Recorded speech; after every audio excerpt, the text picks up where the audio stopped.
श्री स्वामी समर्थ। आज आपण 2026 सालच्या होळीबद्दल सविस्तर माहिती जाणून घेणार आहोत। यंदा 2 मार्च 2026 रोजी होळी आलेली आहे आणि त्यानंतर 3 मार्चला धुलीवंदन आलेले आहे। तसेच या दिवशी 3 मार्चला चंद्रग्रहण देखील आहे। म्हणून या व्हिडिओमध्ये आपण जाणून घेणार आहोत होळी कशी पेटवायची आहे, होळीला कोणता नैवेद्य दाखवायचा, चंद्रग्रहणाचे कोणते नियम पाळायचे आहेत। या सर्व गोष्टींची माहिती आपण आज या व्हिडिओमध्ये बघणार आहोत। व्हिडिओ शेवटपर्यंत नक्की बघा होळिका दहन कधी करायचे, म्हणजेच होळी कधी पेटवायची आहे। तर होळीचा मुख्य दिवस म्हणजे 2 मार्च 2026 या दिवशी सोमवार आलेला आहे। होळी आपण प्रदोष काळामध्ये पेटवतो। प्रदोष काळ म्हणजे संध्याकाळी 5:55 नंतरचा कालावधी। 2 मार्चला प्रदोष काळामध्ये आपल्याला होळी पेटवायची आहे। त्यानंतर 3 मार्च रोजी संध्याकाळी 5 वाजता पौर्णिमा समाप्त होत असल्यामुळे आपल्याला 2 मार्चलाच होळी पेटवायची आहे। होळिका दहन 2 मार्चलाच करणे अत्यंत योग्य आहे।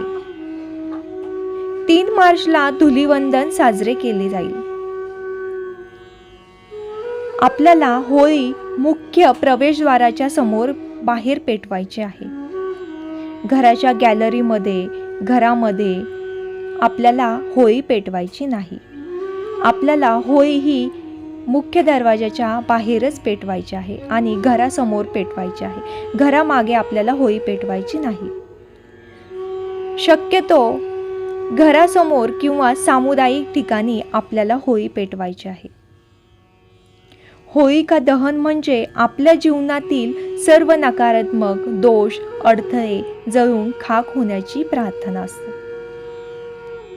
होळी कशी पेटवायची, तर सर्वप्रथम ज्या ठिकाणी आपल्याला होळी पेटवायची आहे त्या ठिकाणी ती जागा स्वच्छ करून घ्यावी। त्यानंतर आपल्याला त्यावरती शेणसडा टाकायचा आहे। त्याभोवती रांगोळी काढून घ्यावी। त्यानंतर एक छोटासा खड्डा घेऊन त्यामध्ये एरंड व ऊस लावायचा आहे। बाजूने आपल्याला शेणाच्या गौऱ्या लावायच्या आहेत। होळी आपल्याला पेटत्या एक कापूर घेऊन त्याने प्रज्वलित करायचे आहे। होळीचे पूजन करायचे आहे। होळीला प्रथम हळदी कुंकू लावावे। आपल्याला पेटत्या होळीची पूजा करायची असते। हळदी कुंकू लावल्यानंतर आपल्याला होळीला फुलं अर्पण करायची आहेत। पाणी घालत प्रदक्षिणा मारावी। प्रदक्षिणा ही 3, 5, 7 किंवा 11 या संख्येमध्ये मारायची आहे। आपल्या श्रद्धेनुसार आपण प्रदक्षिणा घालाव्यात। त्यानंतर पेटत्या होळीमध्ये आपल्याला एक खोबऱ्याचा तुकडा टाकायचा आहे आणि पुरणाचा नैवेद्य या दिवशी होळीला दाखवावा। होळीच्या दहनाची पारंपरिक पद्धतीने पुरणपोळी किंवा पुरणाचा नैवेद्य दाखवला जातो। तसेच गुळ खोबरे देखील, हरभऱ्याची डाळ हे धान्य देखील आपण अर्पण करू शकतो।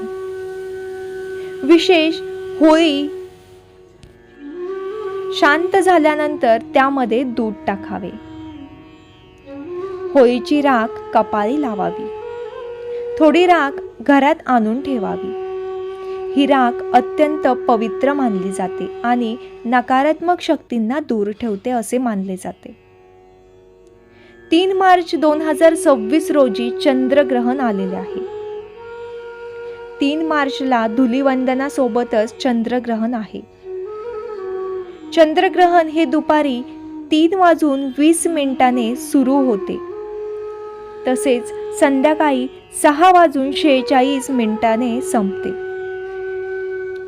ग्रहण सुरू होण्याच्या 8 तास आधी वेध लागतात। म्हणून 3 मार्चला सूर्योदयापासूनच ग्रहणाचे नियम आपल्याला पाळायचे आहेत। ग्रहणाचे कोणते नियम आपल्याला पाळायचे आहेत, तर गर्भवती महिला, लहान मुले तसेच वृद्ध व्यक्तीने ग्रहण काळात अन्न सेवन करू नये, शुभ कार्य करू नये, देवपूजा करू नये, बाहेर जाणं टाळावे. ग्रहण काळात काय करावे तर मंत्रजप करावा, रामनाम शिवनामा घ्यावे, ध्यानधारणा करावी. तसेच ग्रहण संपल्यानंतर अंघोळ करावी व घरात गंगाजल शिंपडावे. त्यानंतरच अन्न सेवन करावे. 2 मार्च 2026 रोजी प्रदोष काळात होलिका दहन करायचे आहे. 3 मार्चला धुलिवंदन आणि चंद्रग्रहण आहे, त्यामुळे ग्रहणाचे नियम अवश्य पाळायचे आहे. आपल्या सर्व दुःख, अडचणी, दोष या होळीमध्ये जळून जावेत आणि आपल्या जीवनात आनंद, सुख, समाधान आणि समृद्धी यावी हीच ईश्वरचरणी प्रार्थना. श्री स्वामी समर्थ.